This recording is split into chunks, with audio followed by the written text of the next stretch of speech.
6년차 제빵기사 30대 여성 A씨가 지난달 일하다 들은 말입니다. 눈깔이 봐라. 알아 이거 어디 가서 네가 이래볼게. 딱 눈깔 이거 지금 뭐 하는 거야 지금. 폭언을 내뱉은 사람은 프랜차이즈 빵집의 50대 가맹점주입니다. A씨는 빵 생산 문제로 의견 차이가 생기자 폭언이 시작됐다고 말합니다. 아 시끄러워 듣기 싫어. 네 싸가지 없는 듣기 싫어. 다른 점포에서도 일을 못하게 하겠다며 고압적인 말도 서슴지 않았습니다. 정주가 오는데도 말이야 인상 탁 이거 누가 이거 네하고 일하고 싶겠어. 내가 전국 매장에 다 이야기해가고 말이야 네 소문을 다 해놓고. 옷 상의에 명찰이 없는데도 가맹점주가 이름 확인을 하겠다며 얼굴을 들이미는 행동까지 했다고 합니다. 네 이름 뭐야? 이름 내봐. 이름 뭐다 이름? 어디 보시는 거야 지금? 이름 뭐다 이름? A씨는 당일 대화를 녹음한 파일과 함께 소속 회사에 피해 사실을 신고했습니다. 하지만 회사는 미온적 반응을 보였고 A씨가 경찰에 피해 점주를 고소하겠다고 한 뒤에야 본사에 보고하는 등 대응에 나섰습니다. A씨는 제가 전 본사의 자회사 직원이고 점주는 이 자회사와 빵을 만드는 일에 대해 도급 계약을 맺은 개인 사업자입니다. 폭언을 한 사람이 고용주도 근로자도 아니라 직장 내 괴롭힘법이 규정한 즉각조사나 분리 같은 조치 의무에서 회사 측이 벗어나 있는 겁니다. 제빵기사 회사 측은 피해 사실을 확인한 뒤 해당 매장에 제빵 인력을 14일간 공급하지 않는 조치를 했습니다. A씨는 경찰 신고와 조사 과정도 혼자 감당하고 있어 불안을 호소합니다.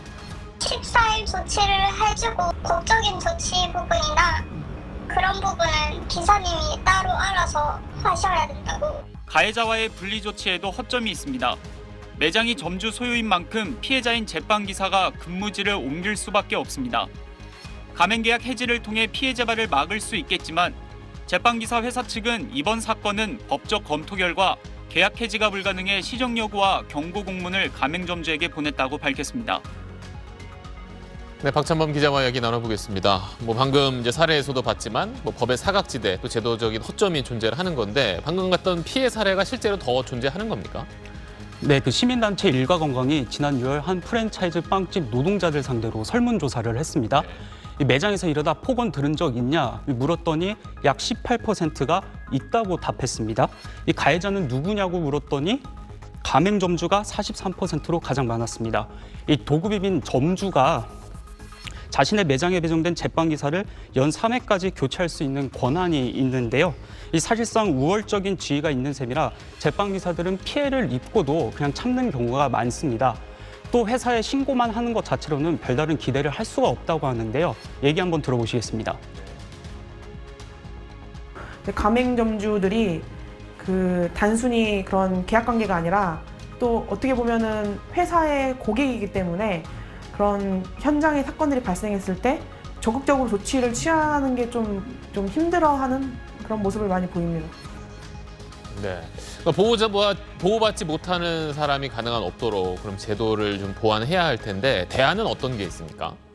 네, 이번 사례처럼 프랜차이즈 제빵 노동자가 가맹점주로부터 괴롭힘 피해를 받는 거 말고도 이제 대표적으로 아파트 경비 노동자가 입주민들한테 받는 갑질 피해 이런 게 있는데 사실상 일터 내에서 일어나는 일인데 직장 내 괴롭힘법 범주 밖에 있습니다.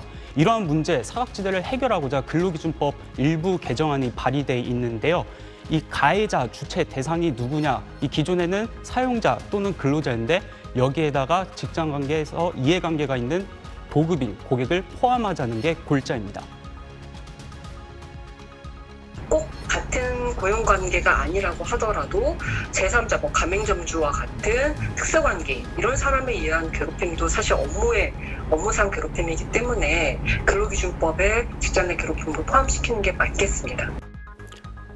네, 이렇게 된다면 도급계약으로 일하는 노동자들까지도 넓게 직장 내 괴롭힘법 보호를 받을 수 있을 것으로 보입니다. 네, 알겠습니다. 지금까지 사회부 박찬범 기자였습니다. 지난 3월 서울 강서구의 한 주점 주방에서 일했던 A씨. 매달 15일 급여일이 돌아와도 월급은 들어오지 않았습니다. 언제 들어오느냐 하니까 다음 주에 주겠대요. 그래서 알았다. 그래서 다음 주에 기다렸어요. 근데 안 들어오는 거예요. A씨를 포함해 직원 6명이 1,000만 원 넘는 임금을 받지 못했습니다. 월세 내고 공과금 내고 핸드폰비 내고 하는데 그게 밀려버리니까 그 친구들 막 신용도도 좀 떨어졌다 그러고. 근로기준법상 임금체벌 사업주는 3년 이하의 징역 또는 3천만 원 이하의 벌금을 내야 합니다. 벌금형을 받는 사업주 4명 가운데 3명은 체불액의 3분의 1 정도에 그치는 벌금만 내는 게 현실입니다. 임금을 주지 않고도 버티는 게 더 이득이었던 셈입니다. 노동자들은 결국 직접 소송에 나서야 합니다. 솜방망이 처벌이 반복되면서 지난해 임금 체불액은 1조 3,500억 원, 피해 노동자 수는 24만 명을 넘겼습니다. 상습 체불 액수가 전체 80%에 달할 정도로 고질적인 문제가 됐습니다. 신용대출 받기 어렵게 하고 신용카드 발급을 제한하는 등의 제재로는 한계가 있습니다. 임금 체불에 적용되는 반의사 불벌죄를 폐지해야 임금 일부라도 받기 위한 마지못한 합의가 사라지고 임금 채권 소멸시효도 지금보다 늘려야 한다고 노동계는 지적합니다.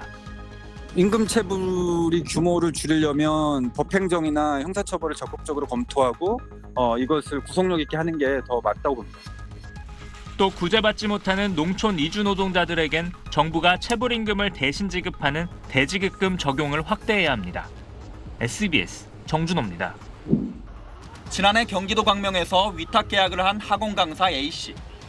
프리랜서였던 만큼 맡긴 강의 운영에 대해선 자율성이 주어져야 했지만 학원 측은 출퇴근 시간과 휴일은 물론 강의 교재까지 지정해줬고 임금도 대부분 고정급으로 지급했습니다. A씨는 자신이 근로기준법상 근로자였다며 연차 수당을 달라고 노동청에 진정을 냈지만 각하당했습니다. 구체적이고 직접적인 업무 지시를 받고 기본급이 있었고 출퇴근 시간이 정해져 있었고 노동청에서는 계약서에 기울제 강사라는 그걸 하나를 가지고서 저를 근로자로 인정하지 않았습니다. 대법원은 유사 사건에서 업무 내용과 지휘 감독의 주체, 근무 시간과 장소 등을 기준으로 제시했는데 노동청은 여전히 계약의 형식에 비중을 둔다고 프리랜서 노동자들은 반발합니다. 또 근로계약과 관련된 분쟁도 줄지 않고 있습니다. 직장갑질 119가 제보 637건을 분석한 결과 2012년 의무화된 근로계약서를 받지 못한 사례가 44%로 가장 많았고 갑질 조항을 강요받은 경우도 30%였습니다.